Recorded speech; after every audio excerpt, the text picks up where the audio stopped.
Welcome back, guys. Rick Podcast. We're back for another week. We have myself, Grant. Also have Elijah.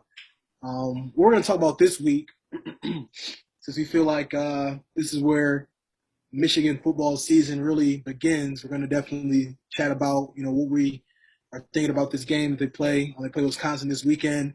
I'm definitely going to dive into that a little bit. We're also going to talk about some of our biggest surprises and disappointments regarding players and teams in the NFL. So I guess we'll start from Michigan first. And big game this week, Eli. So I'm gonna shoot it over to you. I want you to give me your game plan. What do you think they need to do in order to get W in Madison this weekend? Yeah, no, as you said, I think this is where the season really, so-called starts. I think we thought Washington was going to be a little more formidable than they were, and that didn't happen. So we didn't get a real test there like we, had thought all summer. So this is kind of really where it starts. It's we started the Big Ten schedule last week with Rutgers, but this is kind of a old school Big Ten game, a real Big Ten game is with Wisconsin coming.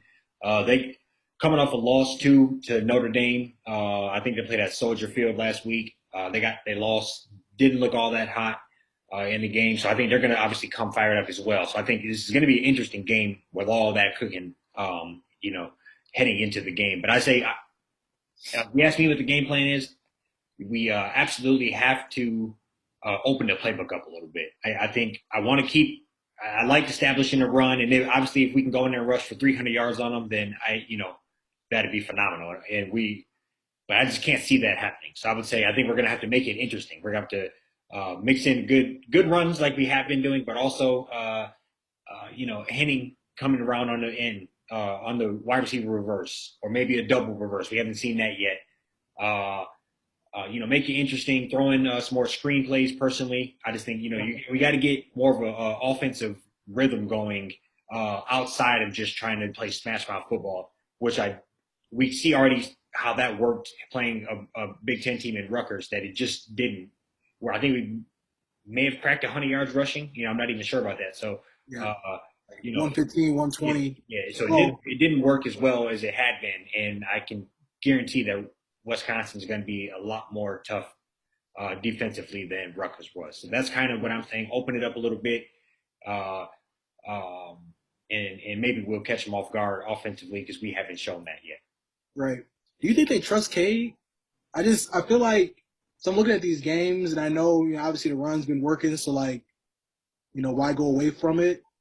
I just when they do throw, I mean, it's just not very, obviously airing it out against some of those like MAC teams and some of them like teams that didn't belong in the field with Michigan, but I just feel like they're kind of like not really trusting them all that much. Am I wrong, or like what do you think?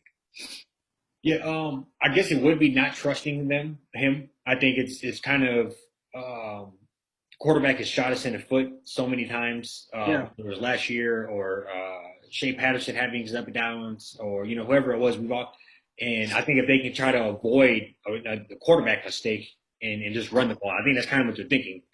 yeah, But ultimately, that can come back to haunt you when your quarterback isn't ready, when he has to be able to step back and throw it, or yeah, when he hasn't thrown more than like 15, 17 passes in a game.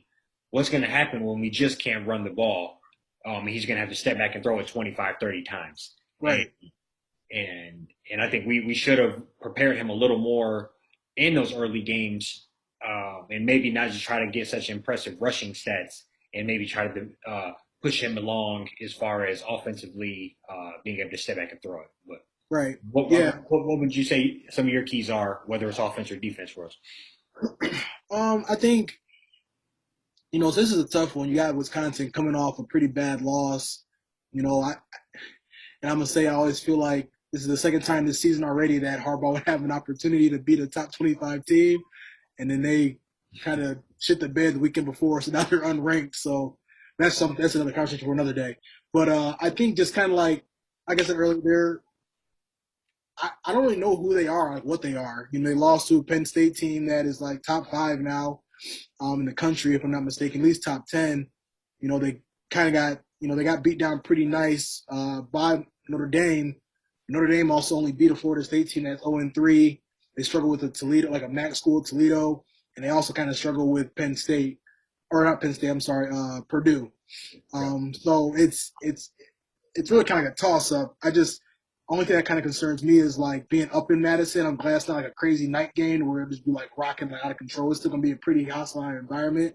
I think the key for them is just, I think it's gonna start on the defensive side of the ball. At least for me personally, they got to come out there and so far this year they've been bend but don't break.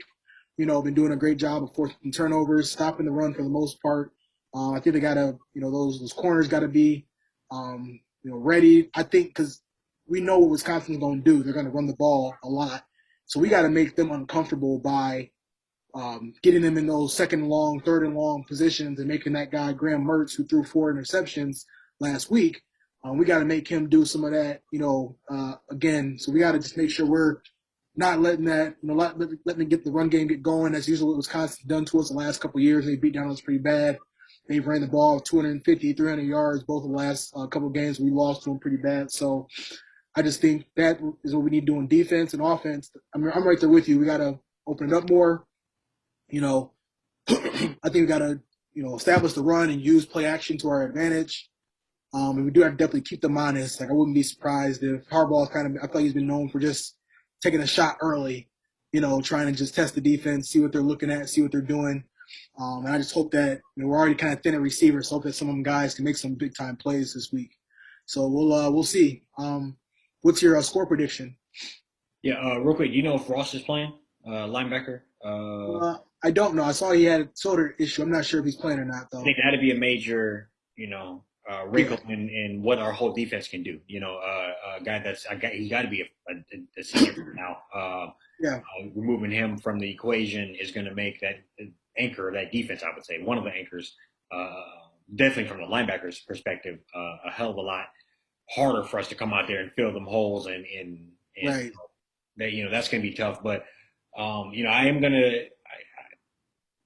guess I am going to go out and predict us to win, but I would say it's probably going to be a little bit of a sloppy win. I'll go like 21-17, Michigan. Okay. Yeah. I don't know if you watched the Wisconsin game last week. They looked really bad. Yeah. I'm not going to tell you the whole thing, but I watched the first half 100%. They both teams look great the first half, but I see it. Yeah. So I'm going to say like 24. What's that? 24-13, Michigan. I think, yeah, because I don't have any. I think we'll be able to score fine. I just feel like we just got to be able to we can't let them get rolling on offense. We cannot give them confidence. We got to kick them while they're already down. Right. Ultimately to secure that win. So we'll see though. It's going to be a good environment. I think. I made a joke earlier about how I wish Harbaugh. I wish they were still ranked. So, be able to put a solid win on the resume. But I think anytime you're able to beat down on a Big Ten opponent at their house, that's a big win regardless. So, I second that. I agree. So yeah, what we're gonna go ahead and do now is we're make a transition to the pros. 3 weeks into the season, seeing quite a bit of football already. Obviously, there's some surprises. There's always some surprises when you start the season off. And there's always some disappointments. So I'm gonna kick it back to you, E. Who's been your biggest surprise, player or team, when it comes to these first 3 weeks of the season?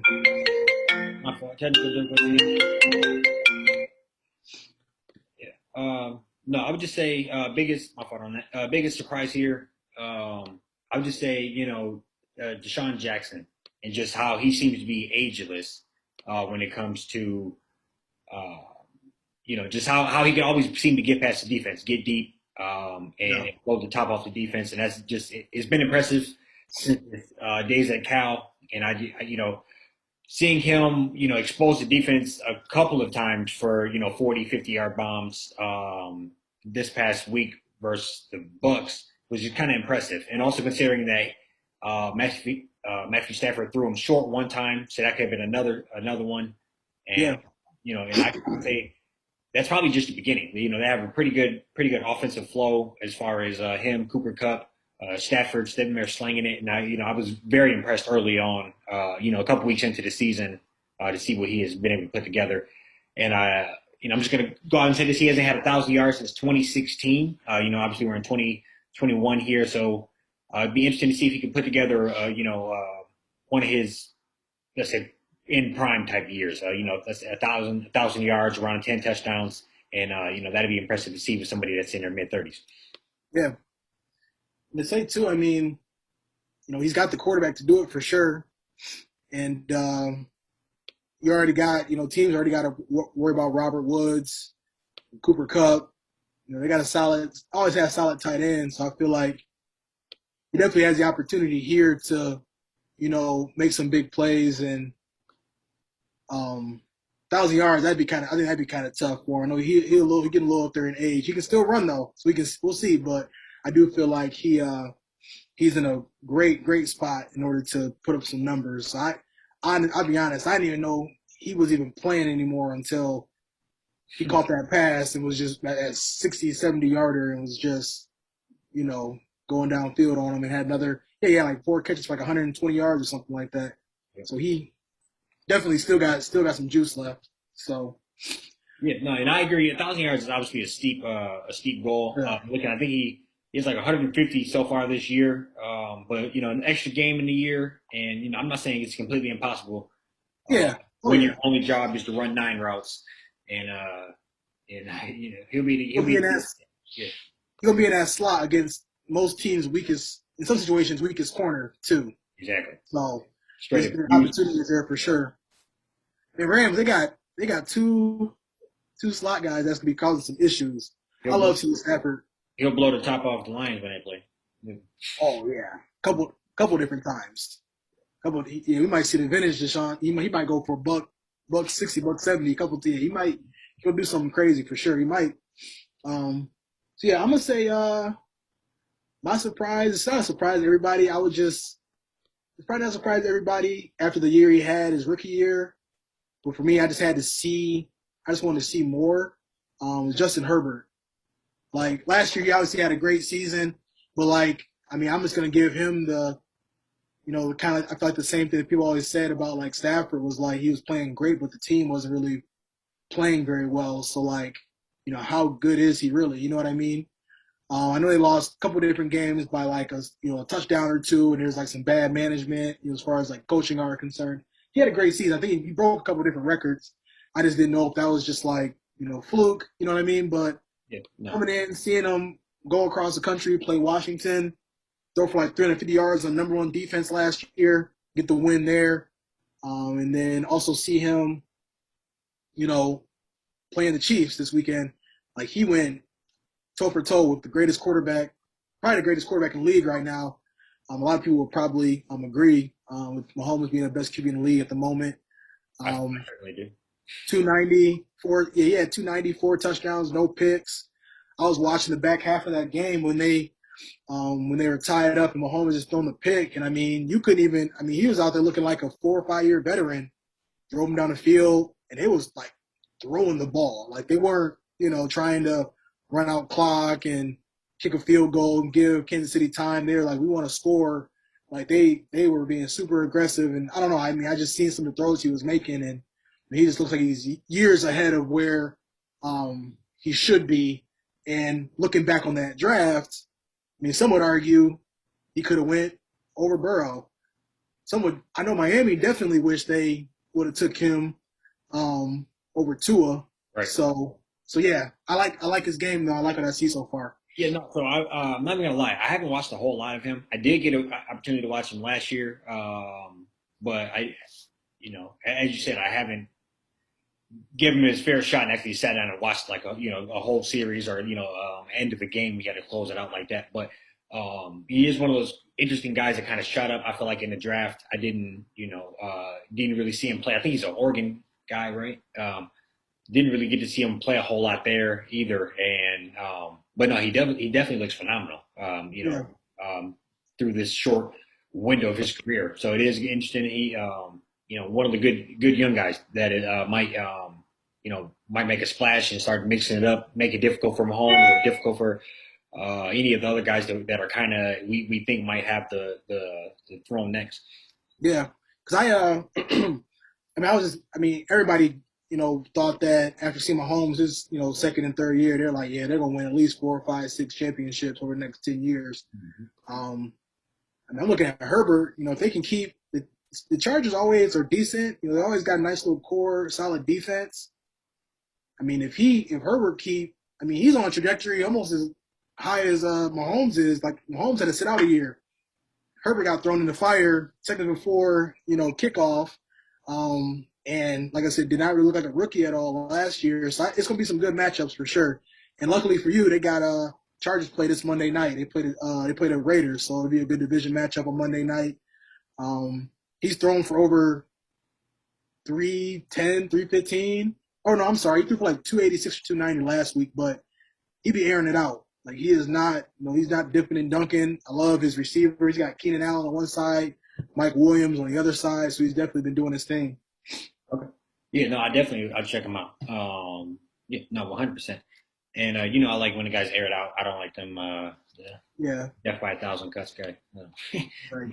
But now I'm going to another guy that likes to air it out. That'd be Lamar Jackson and a guy. This would be a disappointment. Opposite side of this. This is a younger kid, younger cat, and that is a Hollywood Brown. I just felt like he literally dropped the ball a couple of times this week when he could have, really seized that opportunity to really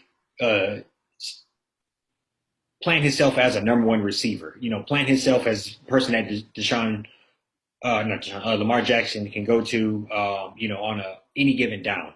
Step up, throw it to him deep when he wants to, underneath. And I just feel like he kind of literally not seizing the opportunity as well as he should. And they have to be on the market for another, top flight receiver this draft or this off season. I think he's proven that he's going to settle himself better into, that second receiver. And he's still very explosive, but I think you cannot have those type of drops in big moments. And they're lucky that, that was still kind of pulled out through the freak nature of missed call. It's the longest field goal in NFL history. And so the passes kind of go under the radar. But if they miss trying to lose that game, a lot more fingers can be pointed to those two drops. And so I kind of think that can't go unnoticed. Yeah. Luckily, they got Bateman coming back. I never really thought Hollywood Brown was a true number one. He's just too small. Just he's fast, but some DBs get their hands on him. It's kind of tough. And yeah, I was just like I told you before we got on here. I saw the one drop where he just dropped one like right before he was about to walk into the end zone. I didn't see the other two where he was in the end zone, basically and just right here. That's what that's what was kind of throwing me off was like I just everybody saw how he might be having a breakout year and definitely coming doing his thing and he's been pretty underwhelming I would say the first few weeks of the season, but he got time, it bounced back. This is where you got to kind of dig in. They already lost all their running backs. It's just Lamar on offense, so this is where he needs to get on that jug machine or something after practice and start trying to just catch the ball, bring it in. It's that simple. So no, I agree. I'm not gonna say I guarantee thought he was a number one receiver for sure. I just think on those moments, you have to maximize on those moments, and he's clearly getting open. He's clearly a fast guy, and you could be in the ilk of a Deshaun Jackson. I didn't even kind of put that together, but he could be in that ilk if he would, just kind of be more sure-handed and he could blow the top off any defense. So I just kind of think, but with that being said, those drops are kind of largely be forgotten due to the win. But if they came out with a loss, I think there might even be kind of ESPN segments on his drop passes. So he'd be thankful for that 66-yard field goal. Absolutely. I'm gonna talk about my biggest disappointment and the change from what I told you before we got on here because I don't know how I forgot about this. I wanted to talk about this all week. Pittsburgh Steelers. Ben Roethlisberger in particular. We knew I think he's about to be 40 this year. He's never one to be all crazy like Brady, taking care of his body and everything 365 days a year.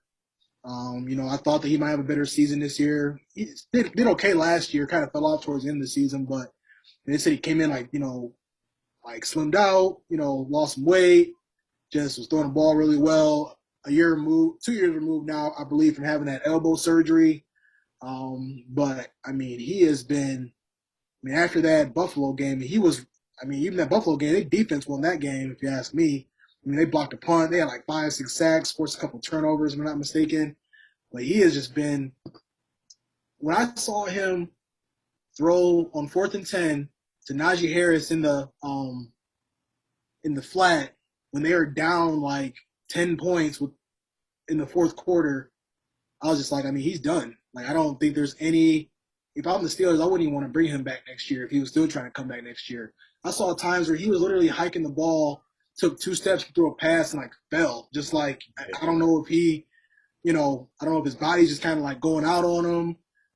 What the case may be, but what's so crazy is that he almost put them, you know, in a situation where I mean, he was getting mad that they were drafting a backup quarterback because he he wanted them to get more and more weapons.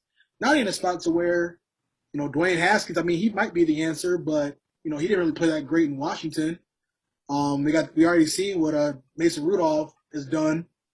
I'm surprised he knows the offense. That's probably why they're holding on to him. But yeah, I mean, that team goes as he goes, and they're definitely going in the wrong direction. They're 1-2 already. They got to go to Green Bay this weekend. So, I mean, it's not going to get much better from here. Still got to, I mean, they're in one of the toughest divisions in the NFL too. So, I thought they were going to come off to a lot better start than what they did, but it hasn't been looking good. And I think that's a great disappointment. I think after they beat the Buffalo Bills, I came on here and gave them praise. Gave the coach praise and just said how they always kind of put it together, always have a tough team. And we could come back on here in 3 weeks and they could be 3-0, and we could we could be like, oh, they did it again. Yeah. It's entirely possible that they could still scrape out an 8-8 season, a 9-7, whatever. But I definitely do agree with you, and it might be time for Big Ben to hang it up. I have always kind of liked him. Back from when he even had Jerome Bettis to on the present day. He had a wave where he was a great quarterback for many years. Yeah. I do generally like him, but time is time when and it might be here. So it's one of those things where maybe, like you said, Haskins could be their answer down the line, but I also think that probably would be, they kind of thought maybe we have another year of development and let Big Ben stay here and do all right. You would think that he'd be looking like this. So I don't think the Haskins, I think if they probably brought him in thinking that, hey, let's see what he can have. Let's see what he can be in a year or two if we train him up. But I don't think they thought he'd be on the field this year. So, and I wouldn't be shocked, if they do have a bad record that they go out and get a quarterback early. I think with a defense like that, you just drafted a running back last year in Najee Harris. So you clearly have weapons, and you're the Steelers, so you'll be able to put together somebody, a free agent, and so I definitely don't see them being out of the mix for too long. Yeah, I think you're right. I mean, their defense always going to carry them. My concern with them is just even the defense. Like, guys starting to get banged up on that side. I don't understand how that game they lost to the Bengals like 24-10. It wasn't like it was like a massive blowout. Like Najee Harris ran the ball like 10 carries, like 14 carries for like 40 yards, and 1 carry was for 20. They're not even like, and their O-line's not playing that great, but I still just feel like they're not even trying to like run the ball. Big Ben threw the ball 55 times.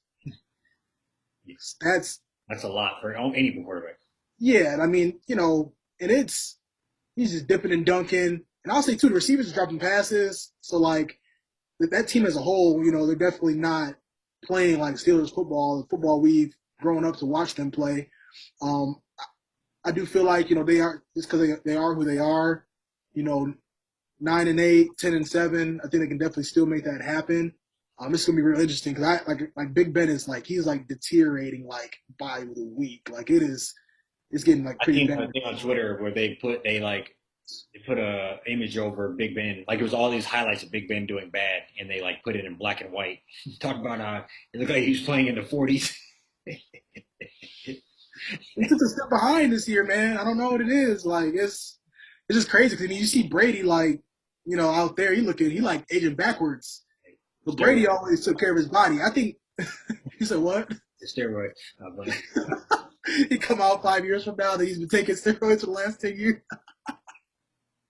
yeah. But no, I mean, but then the knock on Ben has always been like he in the off season, like he don't really work out like that. He, I 100% agree with that, and he always kind of that's been him. You know, you'll see him the videos of him with yeah, beer or out gambling or whatever. So that's always kind of been him. But also the way Big Ben has played for the last 15 years is different.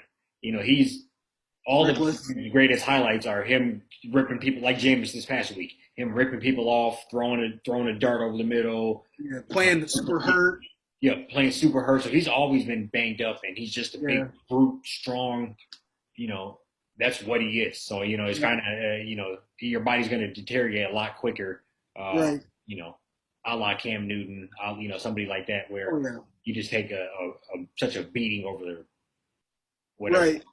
And Big Ben's probably, like you said, he's approaching 40. He's probably been in the league since like what, 03 maybe, 04. He's been, yeah. He definitely, yeah. It's I think it's just Father Time yanking him a little sooner than he thought Father Time would yank him. Right. And it is, I agree with you. I feel like, we could look up, they could beat the Steelers or they could beat the Packers. They got their own problems, here and there, just like with that team. They could rattle off, 3 or 4 wins where they're right back in the good graces.